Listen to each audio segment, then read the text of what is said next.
Assalamualaikum warahmatullahi wabarakatuh. Perkenalkan, nama saya Isma Kalimatul Fathi dengan NPM 101141 dari kelas Channel Manajemen tahun 2021. Di sini saya akan menjelaskan mengenai komunikasi dalam mata kuliah komunikasi bisnis. Jangan lupa ditonton. Nah, teman-teman tahu nggak sih apa itu komunikasi? Komunikasi itu dalam bahasa Latinnya berarti sama. Nah, komunikasi itu secara sederhananya bisa kita simpulkan bahwa komunikasi itu dapat terjadi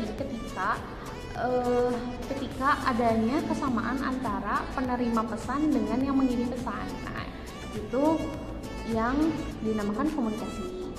Karena itu, komunikasi bergantung pada kemampuan kita untuk memahami satu dengan yang lainnya. Nah, komunikasi itu terbagi menjadi dua. Yang pertama ada komunikasi internal, yang kedua ada komunikasi eksternal. Apa sih komunikasi internal? Nah, komunikasi internal itu adalah komunikasi yang terjadi antara pihak dalam atau pihak dalam perusahaan.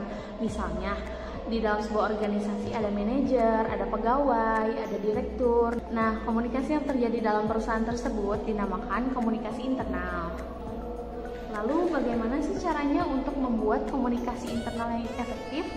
Yang pertama, kita harus meyakinkan manajemen puncak bahwa komunikasi internal adalah hal yang penting.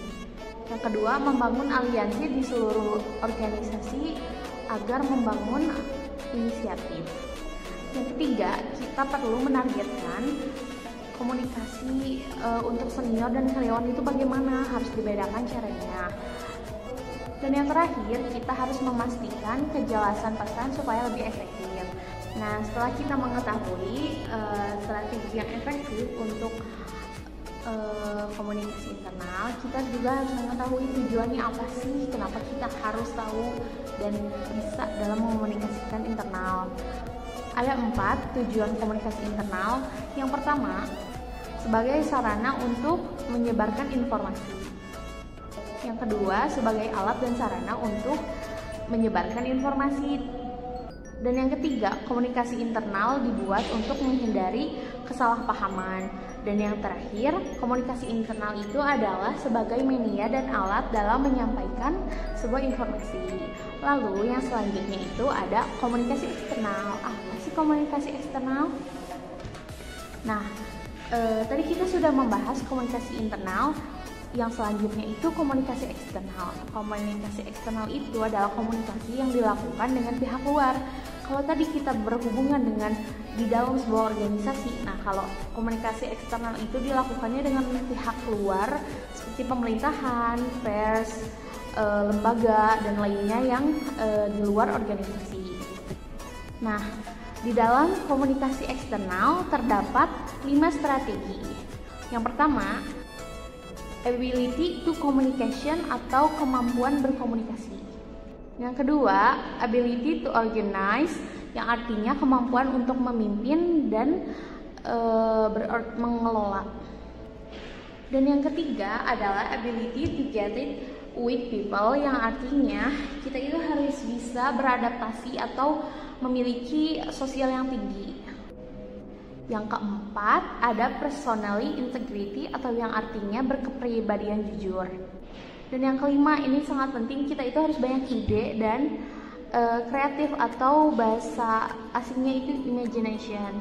Lalu setelah kita mengetahui strategi tersebut, kita juga tahu tujuan untuk kita mengetahui tentang komunikasi eksternal itu untuk apa sih. Nah, komunikasi eksternal itu bertujuan untuk menyambungkan lidah antara pihak dalam dengan pihak luar. Lalu, komunikasi eksternal juga ditujukan untuk menjalin hubungan baik dengan pihak luar. Dan yang terakhir, komunikasi eksternal itu ditujukan untuk menyeleksi pihak eksternal. Nah, mungkin sekian yang bisa saya jelaskan dalam komunikasi ini. Jadi ingat ya bedanya komunikasi eksternal dan komunikasi internal. Kalau eksternal itu untuk orang luar, kalau internal itu untuk orang dalam. Sekian yang dapat saya sampaikan. Mohon maaf apabila terdapat kesalahan kata dalam pengucapan ataupun dalam penyampaian materi. Terima kasih sebelumnya untuk semua teman-teman yang sudah nonton. Jangan lupa di like. Assalamualaikum warahmatullahi wabarakatuh.